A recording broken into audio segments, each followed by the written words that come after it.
Dans ce tuto, nous allons voir comment utiliser un serveur DNS pour accéder à une machine non pas grâce à son adresse IP, mais grâce à un nom de domaine ou un nom de machine qui sera associé.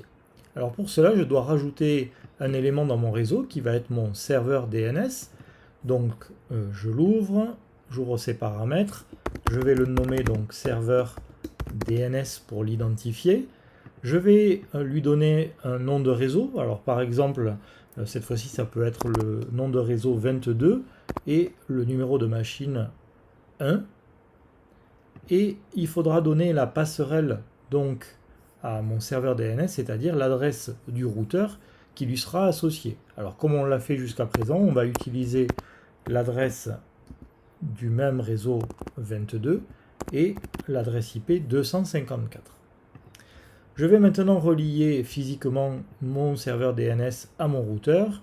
Il me dit qu'il n'y a pas de connecteur possible, donc je vais aller dans les paramètres du routeur, gérer les connexions. Effectivement, je n'ai que 2 cartes réseau, je vais rajouter une 3e connexion possible et je vais configurer ici la connexion en utilisant donc le nom du réseau, le nombre du réseau 22, et on a dit donc l'adresse IP 254. Bien évidemment, cette adresse doit être cohérente avec celle que l'on a indiquée ici dans le serveur DNS pour qu'il y ait une communication possible.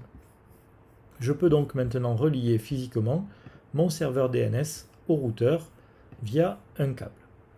Alors, ce que je veux maintenant, c'est pouvoir accéder par exemple à la machine 4 dont l'adresse IP... Alors, je vais lancer la simulation. Voilà, je vais rentrer dans le serveur DNS pour le configurer. Je vais installer la fonction serveur DNS. Et je vais donc expliquer ici à mon serveur DNS que la machine 4, dont l'adresse IP est cette fois-ci 192.168.2.1, je peux l'identifier juste en passant sur la machine comme je le fais ici. Et donc, je vais associer cette machine 192.168.2.1 au nom de domaine M4. Donc c'est le nom de la machine, je pourrais mettre Toto, ça marcherait pareil, mais là c'est pour une bonne cohérence par rapport au nom que j'ai donné ici. Et je rajoute. Donc j'ai associé un nom, une adresse IP, je pourrais le faire pour toutes les machines du réseau, là c'est juste un exemple.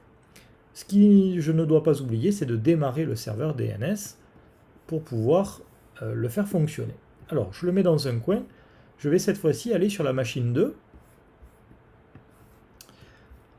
Mais au préalable, je dois faire une configuration supplémentaire parce qu'effectivement, on va le tester.